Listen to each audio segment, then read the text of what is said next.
Selalu ada hikmah. Bismillah, balik lagi kita ngobrol dengan narasumber kita yang luar biasa, dengan Mas Ihsan ini, alhamdulillah. Yang Masya Allah, beliau itu kelahiran 99 tapi sudah menciptakan karya ya.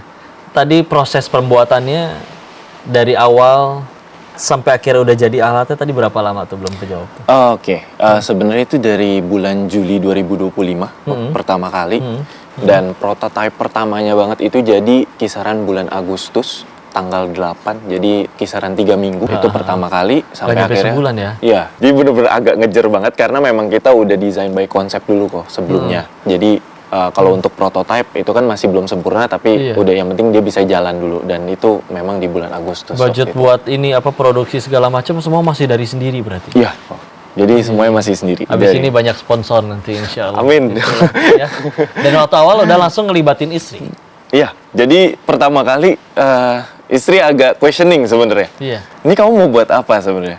Ini aku nggak bisa nyolder, aku bisanya ngoding atau bikin program, tapi aku nggak bisa nyolder. Oh, aku bisa kok, gitu. Akhirnya istri yang bantuin pertama kali sampai begadang gitu. Itu pertama. Udah kali. ada kontennya belum di apa ngasih lihat kalian kerjasama isi nyolder?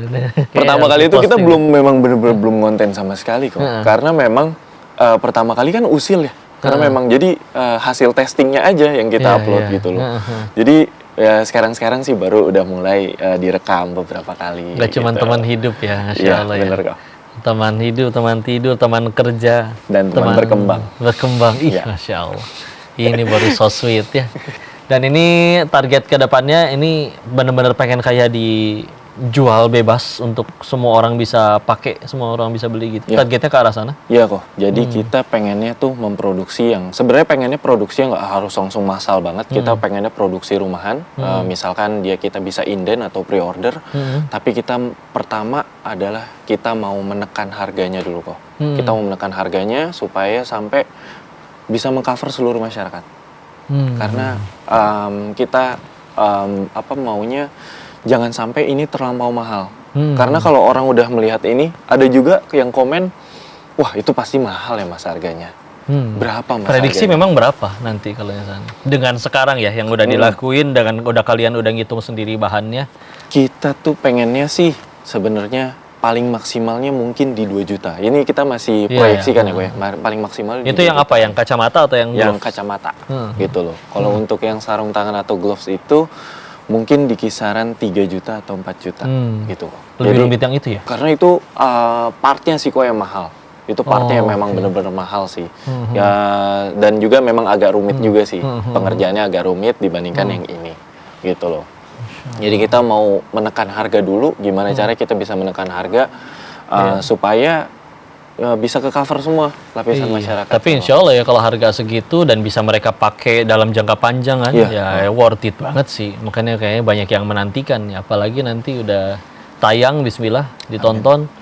Kamu Mas Ihsan punya data nggak sih? Teman-teman tunarungu se-Indonesia itu ada berapa banyak? Totalnya itu kemarin tahun 2021 atau 2019 yang aku lihat terakhir dari Kemensos itu 2 juta jiwa. 2 juta jiwa se-Indonesia. 2 juta jiwa. Dan dia itu dibagi jadi 3 kok. Jadi ada yang bisa baca, ada yang bisa mengerti bacaan tapi dia tidak bisa membalas atau kayak disleksia gitu kok. Sama satu lagi yang benar-benar buta huruf. Nah, ini yang kita lagi sekarang kerjain juga. Kita itu bukan cuman dari suara jadi tulisan, melainkan dari suara jadi bahasa isyarat.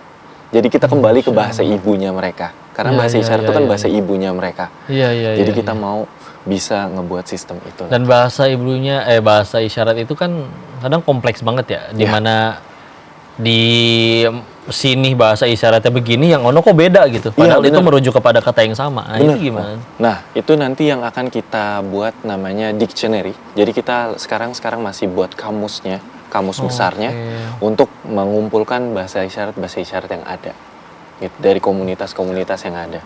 Jadi kita lagi bikin sistemnya dulu, nanti baru kita kumpulin. Keliling-keliling jadi keliling-keliling Indonesia lagi. Itu dia. Alhamdulillah. Tapi kalau kegiatan sehari-hari ada kayak kerja, ngantor, wirausaha gitu? Kalau aku ngantor kok sebenarnya, tapi ngantornya di rumah. Jadi aku kerja di perusahaan Singapura. Jadi kerja dari bidang rumah. IT juga? Bidang IT juga. Oke. Sama. Jadi di sela-sela sambil ada kewajiban udah beres, ini ada yang proyek pribadi. Mm-mm. Orang-orang kantor tahu nggak ini lagi bikin proyekan gitu? Tahu kok, kebetulan. Gimana responnya mereka? Mereka bidang apa? Kebetulan kan sama-sama IT, jadi tahu itu sampai di notice sama atasan yang paling tinggi, jadi ada Chief Technology Officer di kantorku, itu sampai ngechat ke pribadi. Warna apa chatnya? Ya maaf. sampai apa nge-DM jadi kita ada platform namanya Slack, jadi di Slack itu kita aku di chat sama CTO ku, oh very great job dan segala macam. Oh bukan orang Indo ya? Bukan, dia kebetulan orang India yang tinggal di Singapura kok. Oke, Gitu. nih. Masya Allah, alhamdulillah. Tuh pemirsa, makin penasaran nih akhirnya ekspornya bakal kayak gimana lagi. Tapi kita harus jeda, break sebentar. Tapi sebentar lagi kita balik lagi tentu dengan Mas Ihsan lagi. Jangan kemana-mana, tetap di Sah, selalu ada hikmah. Mas Ihsan kapan mau, kebetulan dia di Jogja, domisilinya kapan Mas Ihsan mau ke Jogja? Mau cobain, aku pengen kenalin sama teman-teman yang ada di SLB yang lain, kebetulan anaknya di SLB kok. Jadi di sini aku malah jujur, ya Allah haru banget. Bahkan umur ibunya itu udah 50 tahun kok.